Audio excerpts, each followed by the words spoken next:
வணக்கம் தோழர்களே. சீமான் இன்னைக்கு சிதைக்கப்பட்டிருக்காருங்க. தெரிச்சு ஓடி இருக்கிறாரு. பதில் சொல்ல முடியாம காண்டாகி கடுப்பாய் இருக்கிறாரு. என்னையானா போட்டோஷாப் மேட்டர் தான். அசிங்கப்பட்டு போயிட்டாரு.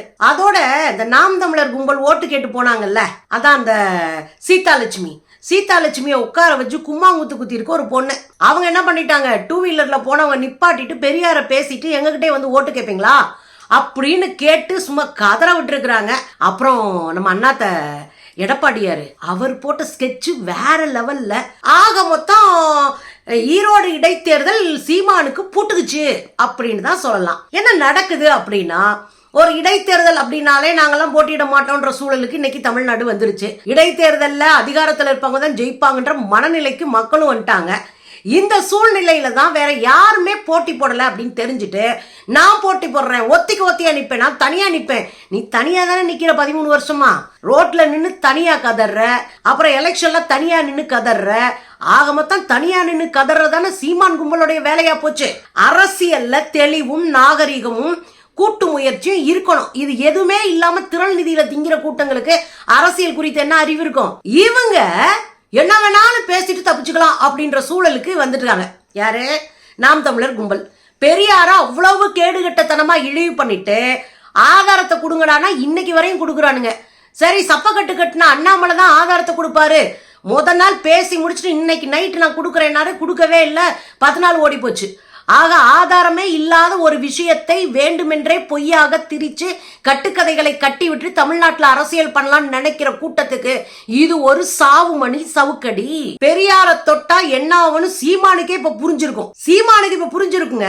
சீமானுடைய வண்டவாளம்லாம் ஒன்னொன்னா வெளியே வருது. ஏன்?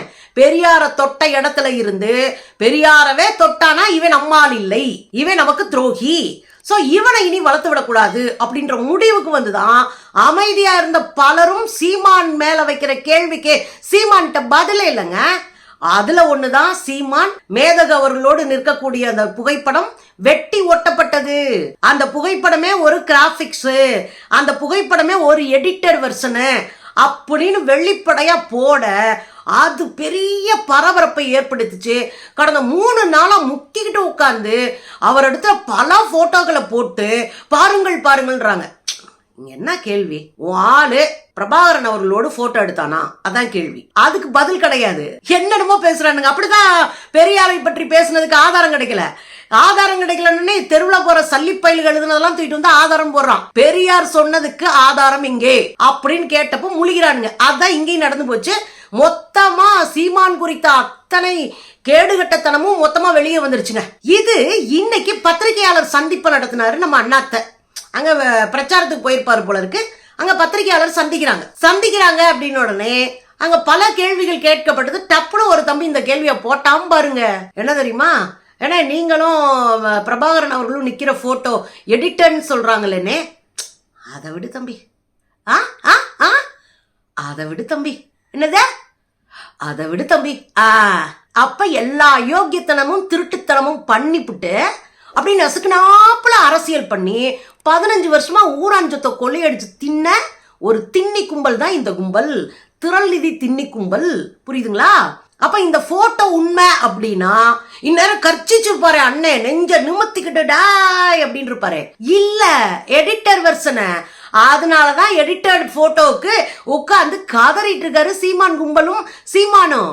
இந்த இடத்துக்கு பதில் சொல்ல முடியாத காரணம் என்ன?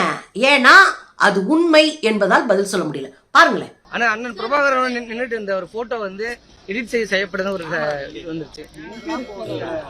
இந்த அசிங்கம் பத்தாதுன்னு இந்த சீமானியர்கள் ஏதோ தங்களை அறிவுஜீவிகள் என்று நம்புற ஒரு அறிவை காட்டுத்தனருக்கு பாருங்க. அது உலகத்திலே யாருகிட்ட இருக்காதுங்க.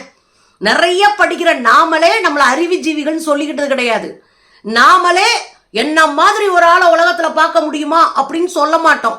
அன்றாட 5 மணி நேரம் 6 மணி நேரம் வாசிக்கிற நாமளே இப்படி உட்காந்துருக்கோம். ஆனா இந்த பீஸ் அட்டைய கூட பார்க்காத பீஸுங்க ஆடிட்டு கிடக்குங்க. அதுல ஒண்ணுதான், நாங்கெல்லாம் இடைத்தேர்தல போய் ஈரோட்ல பிரிச்சு அப்படின்னு சொல்ல நேத்து ஒரு அக்காமாருங்க அன்னைமாருங்க தம்பிமாருங்கெல்லாம் சேர்ந்து தூக்கி போட்டு மிதிச்சு அடிச்சு அனுப்பி விட்டாங்க. இன்னைக்கு என்ன ஆகி போச்சு அப்படின்னா 2 இடத்துல வாங்கப்பட்டிருக்கு இந்த கும்பல். ஒன்னு, ஒரு பாப்பா ஒரு பொண்ணுகிட்ட போய் கேக்குறாங்க. அவங்க போன் ஏதோ பேசிட்டு இருந்தாங்க போல. கொஞ்சம் நேரம் கழிச்சு வந்து நீங்க பெரியார பேசிட்டு பெரியார அவதூறு பண்ணிட்டு பெரியார அசிங்கப்படுத்திட்டு நீங்க எப்படி எங்ககிட்ட ஓட்டு கேட்டு வந்தீங்கன்னா அந்த பொண்ணு போய் நிக்குது, 2 வீலர்ல போய் நிக்குது. உடனே இப்ப எங்களுக்கு டைம் இல்ல, எலெக்ஷன் முடியட்டும், நீங்களும் அவங்கள உட்கார்ந்து பேசுங்க. அவங்க பெரிய அறிவுல அப்படியே ஞானத்துல செறிஞ்சவங்க தான் அந்த வேட்பாளர். பூரா அறவேக்காட்டு கும்பல். அதுகிட்ட உட்காந்து வேற பேசணுமா. அதுல ஒரு சல்லிப்பையன் கூட உட்காந்துட்டு சொல்றான், எங்க அப்பா பெரியாரிஸ்ட், எங்க வீட்டுல 1000 புஸ்தகம் இருக்கு.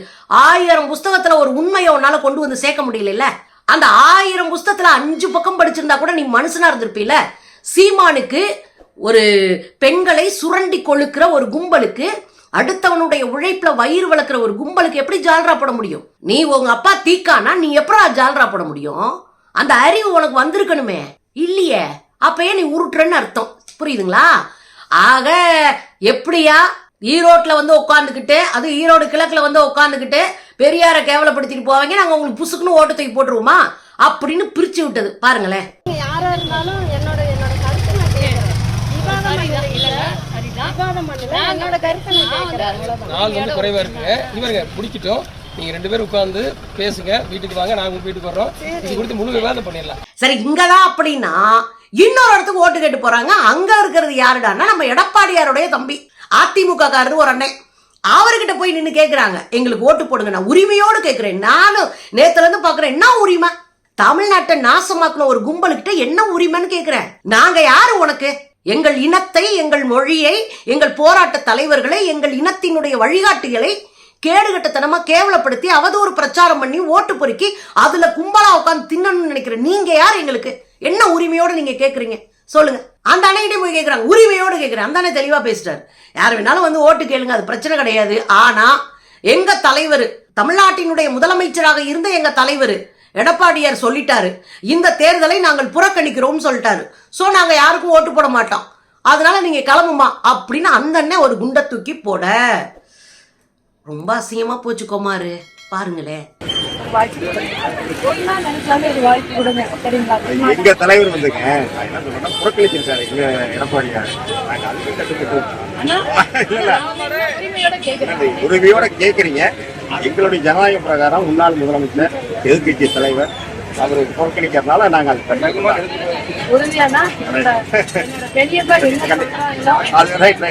கண்டிப்பா அதாங்க என்னுடைய இது. எங்களுடைய தலைமைக்கு நாங்க கட்டுப்பட்டு எப்படிதான் போட சொல்லுவார்ல. இல்ல, நாங்க வந்து புறக்கணிக்கிறது தானே எங்களுடைய தலைமை. எடப்பாடியார் என்ன சொல்லியிருக்காரு? இல்லைங்க, எடப்பாடியார் எங்களுக்கு என்ன சொல்லியிருக்காருன்னா ஓட்டை புறக்கணிக்கிறது தான். எலெக்ஷன் புறக்கணிக்கிறதுனா வந்து செலுத்தாம அதுதான் புறக்கணிக்கிறது. நான் என்னோட உரிமையா வாக்கு செலுத்து ஜனநாயக கடமை. அது அதான் அப்படியே போட்டாலுமே எங்களுடைய இது நோட்டாக்கு தான். நாங்க அனைத்து இந்திய அண்ணா திமுக கிழக்கு தொகுதி அனைவரும் ஓட்டு போட்டாலும் நோட்டாக்கு தான் போடுவாங்க. பெரும்பாலும் புறக்கணிக்கிற வேலை தான் எங்களுடைய கட்டுப்பாடு. ஆமா, அது வந்து தலைமை என்ன சொல்லுது அது. ஆனா என்னை பொறுத்த வரைக்கும் நான் கூட உங்கள்கிட்ட வாக்கு கேட்கறது உங்களுடைய உரிமை, எங்களுடைய கடமை, எங்களுடைய தலைமைக்கு நாங்க கட்டுப்படுற எங்களுடைய உரிமை. பாத்தீங்கல்ல, இது ஒண்ணும் பெரிய விஷயம் இல்லைங்க. எடப்பாடியார் வச்சதான் ட்விஸ்டே. இவங்க என்ன நினைச்சாங்கன்னா, எடப்பாடியார் தேர்தல் இல்லை, அப்ப அதிமுக கூட்டணியினுடைய ஓட்டை நம்ம அப்படியே நைஸா வாங்கிடலாம். இப்ப பாஜக இல்ல, பாஜக வேற நம்மளோட கூட்டணியில இருக்காங்க. யாரோட? நாம் தமிழரோட கூட்டணியில இருக்கிறாங்க. அதனாலதான் பாஜகவினுடைய சொம்படிகள் ஃபுல்லா மொத்தமா சேர்ந்து சீமானுக்கு தூக்கி பிடிச்சாங்க. அப்ப என்ன அர்த்தம்? பாஜக ஓட்டு நமக்கு வந்துரும், பாஜக கூட்டணி ஓட்டு நமக்கு வந்துரும். அப்ப அதிமுக ஓட்டை கரெக்ட் பண்ணி திமுகக்கு எதிர்ப்பான ஓட்டை கரெக்ட் பண்ணோம்னா நாம சரி பண்ணிடலாம் அப்படின்னு இந்த கும்பல் நினைக்குது. அதுக்கு தான் எடப்பாடியார ஆப்பு வச்சு விட்டாரு. அப்படி என்னங்க ஆப்பு வச்சாரு? எடப்பாடியார் நம்முடைய சாலிட் ஓட்டு இருக்கு இல்லையா, அதை செதற விடக்கூடாதுன்னு பிளான் பண்ணி இந்த தேர்தல்ல நீங்க நோட்டாவுக்கு ஓட்டு போடுங்க, நோட்டாவுக்கு நம்ம எதிர்ப்பு தெரிவிப்போம், நோட்டாவுக்கு போட்டு விடுங்க, நம்ம ஓட்டு செதறக்கூடாது, நாம திமுகவுக்கு எதிராக நிக்கிறோன்றதுக்காக அடுத்தவங்களுக்கு போட்டுறாத. அப்படின்னா என்ன அர்த்தம்? நீ பாட்டுக்கு போய் நாம் தமிழர் சீமானுக்கு ஓட்டை போட்டு விட்டுறாத, அது ரொம்ப கேடுகட்டத்தனம். நம்ம ஓட்டு நமக்கு இல்லையா, நோட்டாக்கு போடு, நம்ம நிக்கல நோட்டாக்கு போடு அப்படின்னு அங்க இருக்கிற கட்சி தொண்டர்களை எல்லாம் பார்த்து, அங்க இருக்கிற தலைவர்களை எல்லாம் பார்த்து ஆலோசனை செய்து இந்த திட்டத்தை அரங்கேற்றி இருக்கிறார்கள். இது சீமானுக்கு இன்னும் பெரிய நெஞ்சோலி ஆயிடுச்சு. ஏதோ சித்தப்பா காப்பாத்துவாருன்னு சொன்னா சித்தப்பா முதுகுலே குத்திட்டாரு தம்பிகளா அப்படின்னு அன்னை கதறாரு. சித்தப்பா ஸ்கெட்ச் போட்டு தூக்கிட்டாரு சீமான.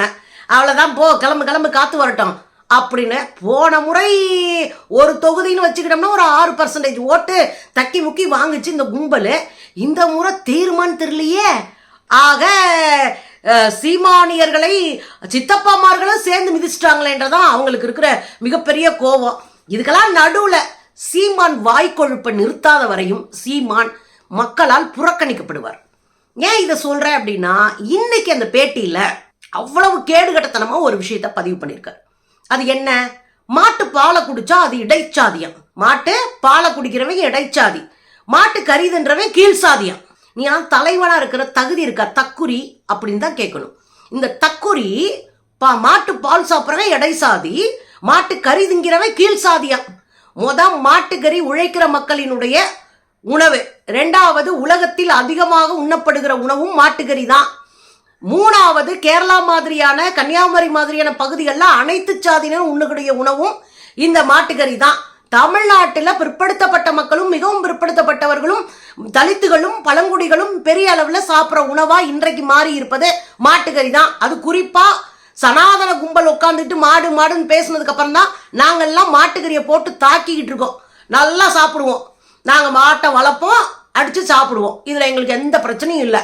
அதுக்கு தான் இதுதான் சயின்ஸ் சொல்ற உணவு சங்கிலி. இதை உடைக்க எவனாலையும் முடியாது.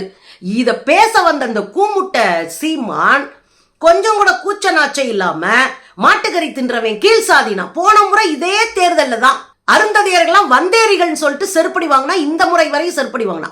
அப்போ ஒரு தலைமைக்கான அழகோ, பேச்சுல ஒரு நாகரிகமோ, பேச்சுல ஒரு அறிவார்ந்த அரசியலோ இல்லாத ஒரு சாக்கடை தான் சீமான். மாட்டு கறிங்கிற பாரு, மாட்டு கறிங்கிற பாருங்க. மாட்டு பால் குடிக்கிறவன் இடைச்சாதி, மாட்டு கறிங்கிறவன் கீழ்ச்சாதி, மாட்டு மூத்திரம் குடிக்கிறவன் உயர்ந்த சாதி. இதான் இந்த நாடு கட்டமைப்பு. அதனாலதான் தொடர்ந்து சீமான் மக்களால் புறக்கணிக்கப்படுகிறார். இன்னைக்கும் இவர் பேசினதுக்கு முதல்ல சீமான் மன்னிப்பு கேட்கணும். அது என்ன கீழ் சாதி? கீழ் சாதின்ற சொல்ல என்ன கீழ் சாதி? எல்லாரும் என்ன சொல்ல, ஒடுக்கப்பட்ட சாதின்னு சொல்லியிருக்காங்க, தாழ்த்தப்பட்ட சாதின்னு சொல்லியிருக்காங்க. இந்த தாழ்த்தப்பட்ட அப்படின்ற இடத்துல யாரோ ஒருத்தர் இந்த அயோக்கியத்தனத்தை செஞ்சிருக்கான்னு அர்த்தம். ஆனா கீழ் சாதினா நீ கீழே இருக்கிறவன் தானே என்று பொருள். ஒரு தலைமை இவ்வளவு கேடுகட்டத்தனமா ஒரு செய்தியை ஒரு சொல்ல பயன்படுத்தினா எல்லாம் அரசியலுக்கே லாய்க்கில் தான் சில்லற பயல்கள்னு தெரிஞ்சு போச்சா. ஆக இடைத்தேர்தல் மட்டும் இல்ல, எந்த இடத்துல தேர்தல் நடந்தாலும் நாம் தமிழர் போயிடும்.